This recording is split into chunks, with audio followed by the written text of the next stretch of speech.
It was a sunny afternoon at a bustling shopping plaza, the kind of place where people from all walks of life gather. Families were enjoying their day, children were laughing, and shoppers were moving from store to store. But suddenly, an unsettling commotion shattered the peace. A group of women, led by one particularly loud individual, started targeting a group of black shoppers with cruel words, and an act so outrageous it left everyone in shock. Spray cans in hand, they unleashed something that felt more like hate than harmless mischief. The crowd froze, unsure of what to do, until an unexpected figure stepped in. Calm, composed, and commanding respect, a man in uniform emerged from the sidelines. A U.S. Army general, of all people, was now at the center of this chaos. What he did next didn't just silence the aggressors. It changed the entire atmosphere of the plaza. As the crowd stood in stunned silence, the general's presence seemed to command attention. His uniform bore the marks of years of service, medals that told stories of bravery and leadership. He stepped forward, his steady gaze locking onto the group, causing the disturbance. The women, who moments ago seemed so bold, suddenly faltered under his calm but firm demeanor. It wasn't just the uniform, it was the quiet strength he carried, the kind that didn't need to shout to be heard.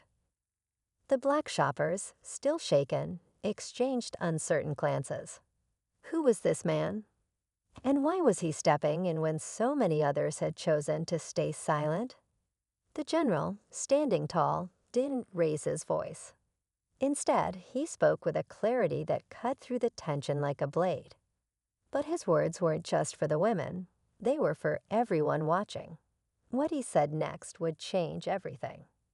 The general's voice, steady and commanding, carried across the crowd. "This is not how we treat one another," he said, his tone firm but measured. "Not here, not anywhere." His words weren't just directed at the women. They were a call to everyone witnessing the scene. The women hesitated, their bravado cracking under the weight of the moment. But instead of backing down, one of them, the leader, smirked and crossed her arms defiantly. "Who do you think you are?" She shot back. The general didn't flinch. "I'm someone who believes in dignity and respect for everyone." His words hung in the air, heavy with meaning. Meanwhile, whispers rippled through the crowd. Some people pulled out their phones, recording the moment, while others debated whether to step in themselves. The black shoppers, still uneasy, exchanged nervous looks. They had been humiliated in public, and though the general had intervened, the tension was far from over. One of them, a young woman with tears in her eyes, finally spoke up. "Why does it always have to be like this?" she asked, her voice trembling. Her question wasn't just for the women who had targeted her.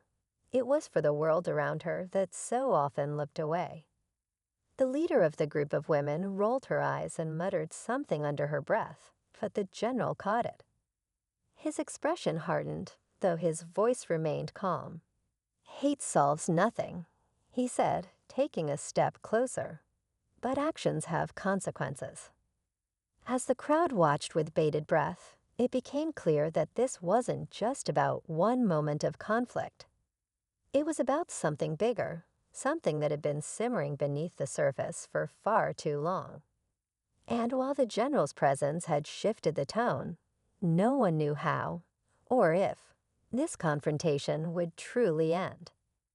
The plaza was eerily quiet now, the only sounds coming from the occasional shuffle of feet or the distant hum of traffic. All eyes were on the general, who stood firm, a pillar of calm amidst the storm. The leader of the group, emboldened by the stares of the crowd, scoffed. "You think you can lecture us? You don't even know what happened," she snapped, her voice sharp and defensive. The general took a deep breath, his eyes steady. "What I know," he said, his voice carrying weight, "is that your actions today are sending a message, one that divides us instead of bringing us together. Is that the message you want to leave behind?" The leader faltered, glancing at her friends for support. But they were silent now, their earlier confidence shaken. The tension in the air was suffocating.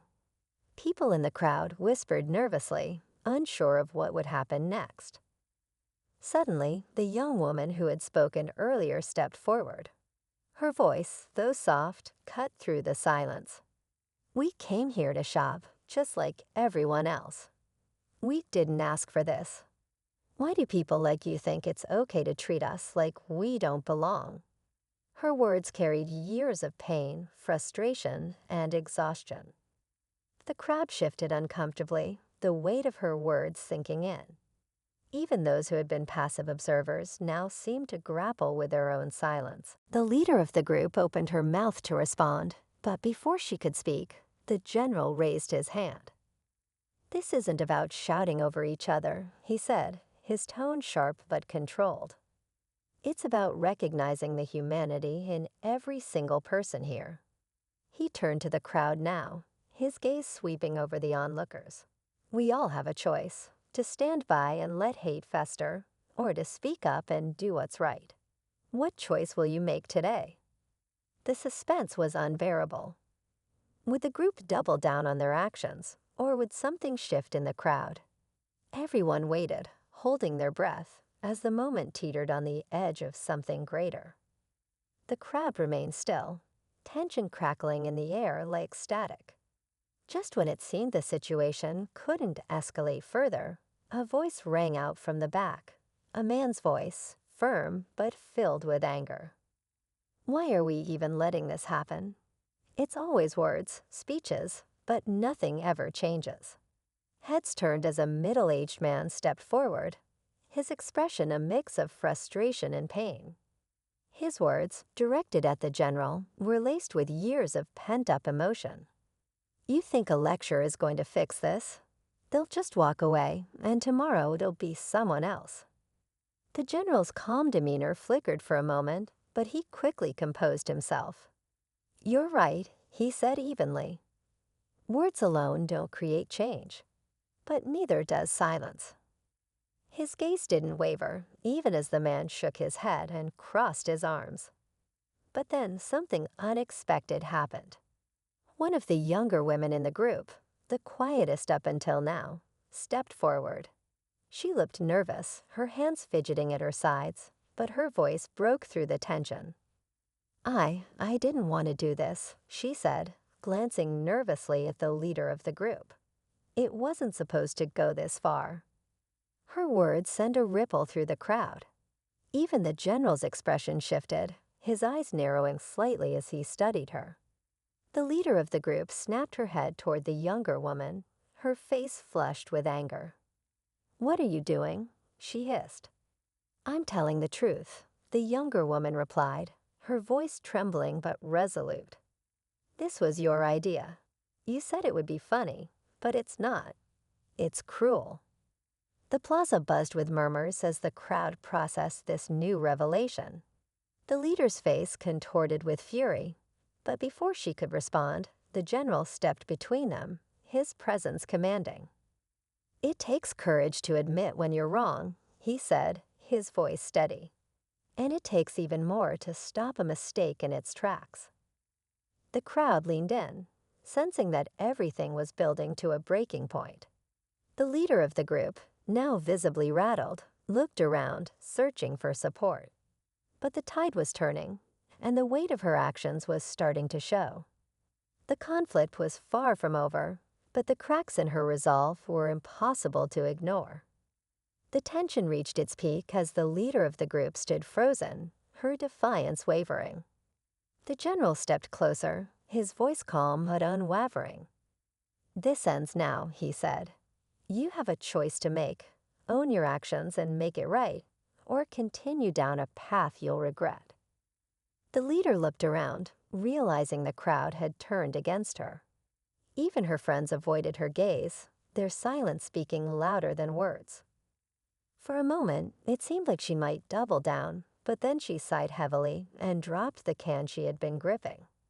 "Fine," she muttered, her voice barely audible. "It was stupid. I get it." The crowd murmured, some nodding in approval while others remained skeptical. The general, however, wasn't finished. An apology isn't enough, he said. It's a start, but it's what you do next that matters. He turned to the younger woman who had spoken up earlier. You showed courage today. Don't let anyone take that from you. As the tension began to lift, the young woman from the group of black shoppers stepped forward. We don't want trouble, she said, her voice steady now. We just want to live our lives without feeling like we're targets. The general nodded solemnly, but before anyone could respond, a sudden voice came from the edge of the crowd. This isn't over. A man in a dark hoodie emerged, his expression angry and his phone held high, recording everything. You think a little speech fixes anything? People like her will just keep doing this, and nothing will change. The crowd froze again, the energy shifting as everyone turned toward the man. But instead of reacting with anger, the general stepped toward him, his voice calm. You're right, he said, surprising everyone. This doesn't fix everything, but it's a step, and every step counts. The man seemed caught off guard, lowering his phone slightly. The general continued, addressing everyone now. Real change takes more than moments like this. It takes all of us, standing up, speaking out, and choosing better, every single day. The crowd was silent, absorbing his words. The leader of the group hesitated, then finally spoke, her voice low. I'll do better, she said, barely audible but sincere. It wasn't a perfect resolution, but it was enough to shift the energy.